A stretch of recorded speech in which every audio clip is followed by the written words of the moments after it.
গরমকালে প্রায় প্রত্যেকের বাড়িতে এমন লাউয়ের তরকারি হয়ে থাকে। এমনই একটা লাউয়ের তরকারি আজ আপনার সাথে শেয়ার করে নিচ্ছি।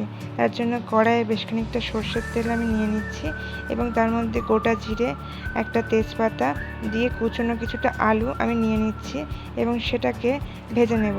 বেশ খানিকক্ষণ ভেজে নেব এবং মাঝে মাঝে আমি একটু করে লবণও অ্যাড করছিলাম এবং লবণ অ্যাড করে নিয়ে আরও বেশ খানিকক্ষণ ভাজার পর তার মধ্যে আমি একটু টমেটো আর আদার এরকম একটা পেস্ট করে নিয়েছিলাম, যেটা আমি তার মধ্যে দিয়ে দিচ্ছি।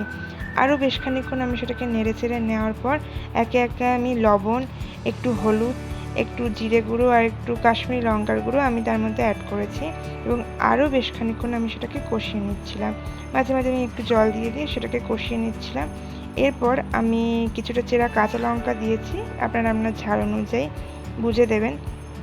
এবার যে যেমন ঝাল খায় আর কি, আমরা মোটামুটি ঝাল খাই, ওই জন্য আমি দুটোই দিয়েছি। এরপর যে কুচনো লাউটা ছিল সেটা আমি ওর মধ্যে অ্যাড করে আরও বেশ খানিকক্ষণ নেড়ে চেড়ে নিয়ে এবার আমি ঢাকা দিয়ে দেবো স্টিমে বসানোর জন্য।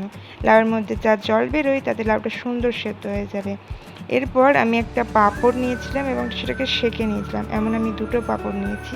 আপনারা চাইলে পাঁপড়টা ভেজেও দিতে পারেন, এটা আপনাদের উপরে ডিপেন্ড করছে। আমার এটাই বেশি ভালো লাগে খেতে। এরপর এই দুটো পাঁপড় সেঁকে নেওয়ার পর আমি সেটাকে এইভাবে ভেঙে চুড়ে নিয়ে এই লাউয়ের উপরে দিয়ে দিয়েছিলাম এবং আরও বেশ খানিকক্ষণ নেড়ে চেড়ে নিয়েছিলাম। এইভাবে আপনি গরম গরম ভাতে পরিবেশন করতে পারেন পাপের লাউয়ের রেসিপি।